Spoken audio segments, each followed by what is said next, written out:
বিসমিল্লাহির রহমানির রহিম।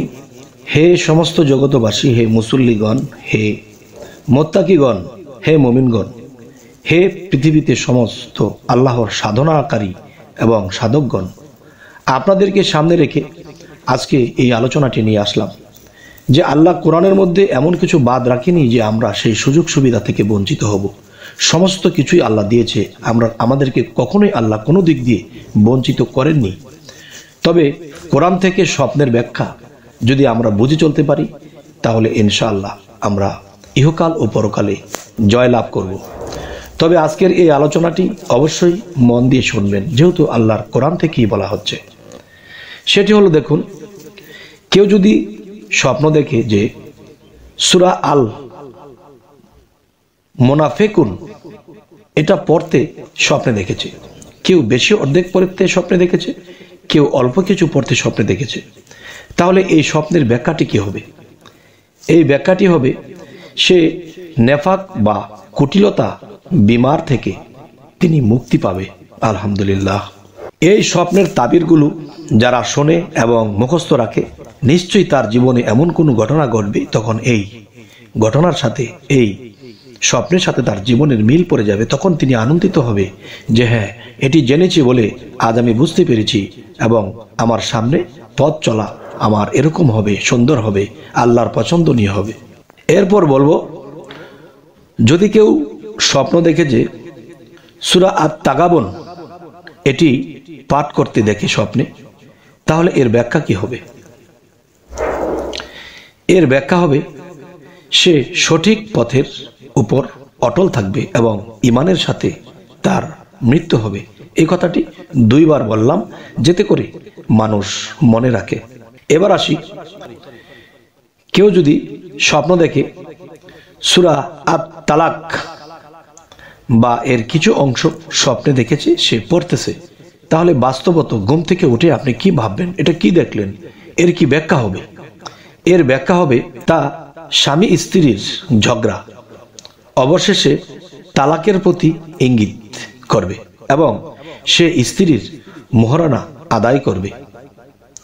আচ্ছা, এর পরবর্তীতে যে আলোচনাটি সেটা হলো, কেউ যদি সূরা আত-তাহরিম পড়তে দেখে বা পুরো সূরাটাই পড়তে দেখেছে, অনেকে কিছু আংশিক পড়েছে, তাহলে এর ব্যাখ্যা কি হবে? এর ব্যাখ্যা হবে সে নিষিদ্ধ জিনিস কামনা হতে বেঁচে থাকবে এবং এই পৃথিবীতে আল্লাহর আইন মেনে চলারই চেষ্টা করবে এবং অনেক ক্রমে ভুল বেদবি হলেও সেটা আল্লাহ মাফ করে দেবে।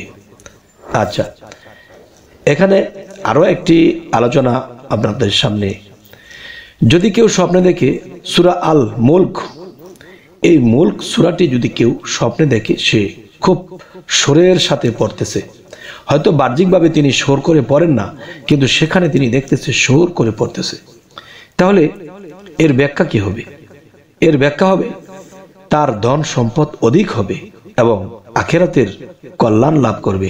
সুবহানাল্লাহ, আলহামদুলিল্লাহ। আচ্ছা, এবার বলবো, কেউ যদি স্বপ্ন দেখে সূরা নুন ওয়াল কলম বা এর কিছু অংশ যদি কেউ স্বপ্নে পড়তে দেখে এই সূরাটি, তাহলে তিনি এই ব্যাখ্যাটি কি হবে? এই ব্যাখ্যাটি হবে হস্তরেখা এবং বিশুদ্ধ ভাষায় কথা বলার পারদর্শিতা লাভ করবে, তার প্রতি আল্লাহর অনুগ্রহ হবে, সে সফল কাম হবে এবং বিচারক হবে। সুবহানাল্লাহ, আলহামদুলিল্লাহ। আল্লাহ আমাদেরকে তৌফিক দান করুন।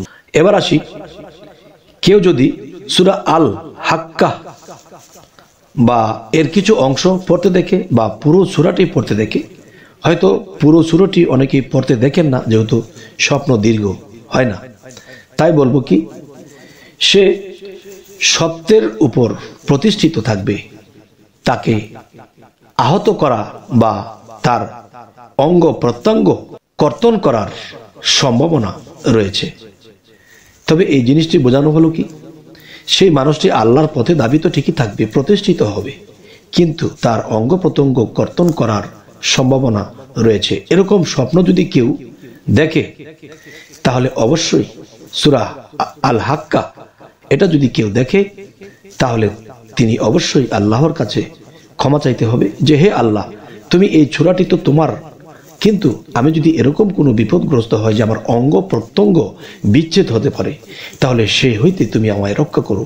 এবং আল্লাহকে একে একে সকাল, সন্ধ্যা এবং দুপুর এই 3টি টাইমে আল্লাহকে সরাসরি রুকু ছাড়া সিজদা করতে হবে এবং মোনাজাতের মধ্যে কাঁদতে হবে, হে আল্লাহ, আমি আপনার নবীর দুরূদ পাঠ করেছি, আমি আপনাকে স্মরণ করেছি, আপনার এই নামের গুণে, আপনার মহান নাম আল্লাহ, এই নামের গুণে আপনি আমাকে এই দেহ বিচ্ছেদ থেকে রক্ষা করুন।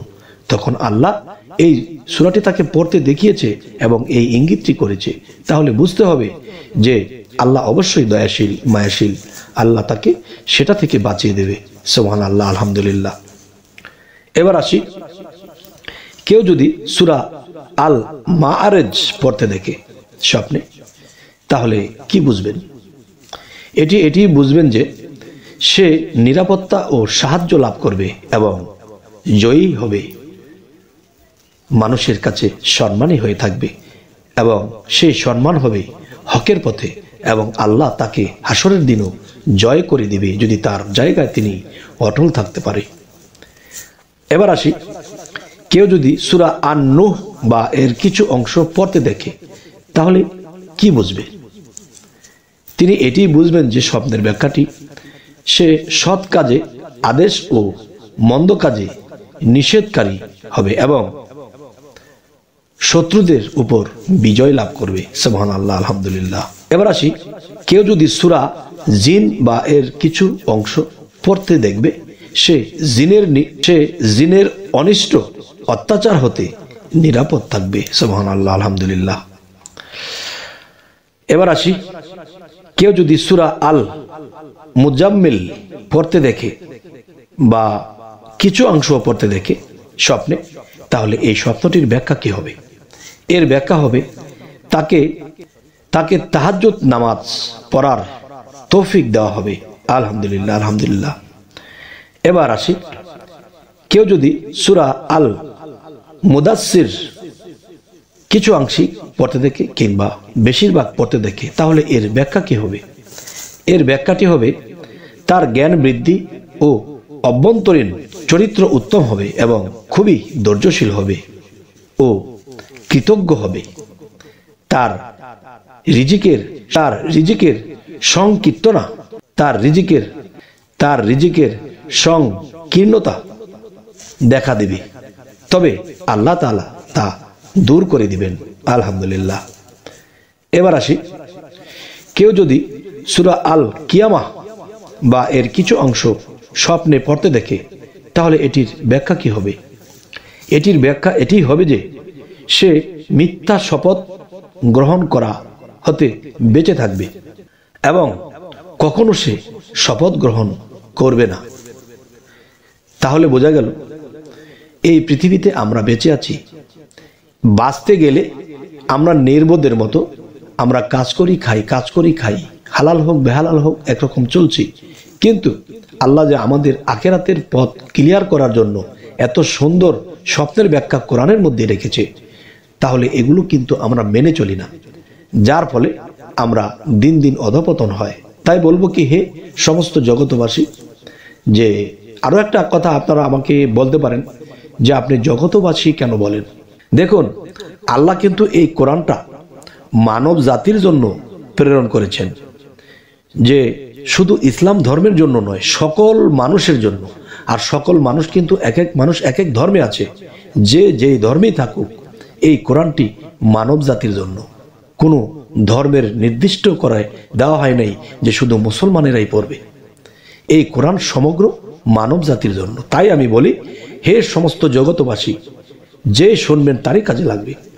তাই আমি বলবো, আজকের এই আলোচনাটি অবশ্যই মন দিয়ে শুনেছেন এবং এই মতে যদি আমরা চলতে পারি এবং এরকম কিছু আমরা স্বপ্ন দেখি, ইনশাল্লাহ আমাদের জীবন ধন্য হবে।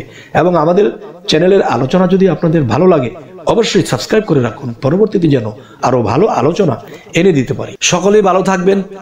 আল্লাহ হাফিজ।